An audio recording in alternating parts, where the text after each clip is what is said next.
As an allergist, when I think of treating my patients, I think of a three-legged stool. One leg would be medications.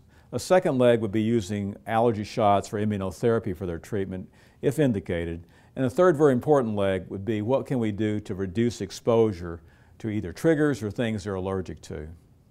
When we think of this, we think of three components: source control, moisture control, and ventilation and filtration. First, with source control, one of the most important things to do is eliminate indoor smoking in the home. We also know that a lot of particles settle out in what we call settled dust, and if you can have smooth surfaces, that can reduce your exposure. So it's better to have smooth surfaces like hardwood or tile floors, and instead of having upholstered furniture, have smooth surfaces on your furniture.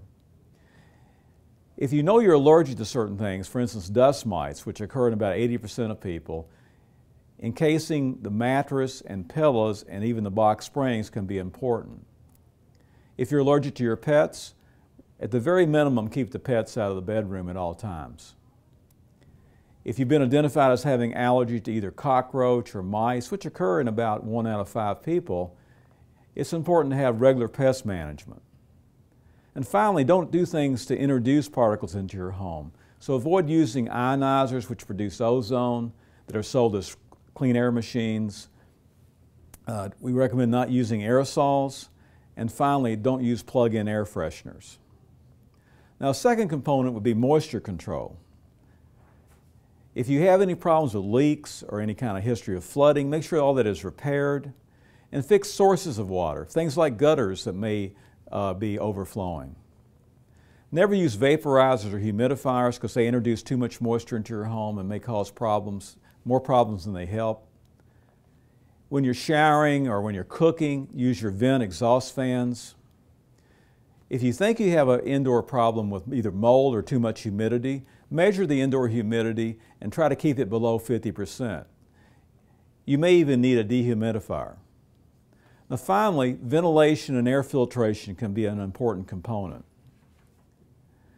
Make sure you have all your gas appliances, including your water heater, if you have gas stoves, and your fireplaces inspected on at least an annual basis. If you have forced air heating and air conditioning, especially if it's gas, it should be inspected at least once a year, preferably twice a year, by a reputable contractor. We recommend using a high-efficiency air filter, like the Allergy Zone filter shown here. These should be changed every 3 months.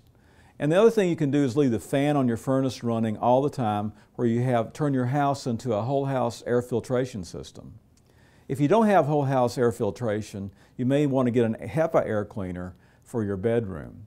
And finally, if you're doing things like vacuuming or dusting, wear a NIOSH N95 mask, also shown here, which can reduce your personal exposure to particulates that may trigger your symptoms. And also do this if you're doing things like mowing the grass or raking the leaves.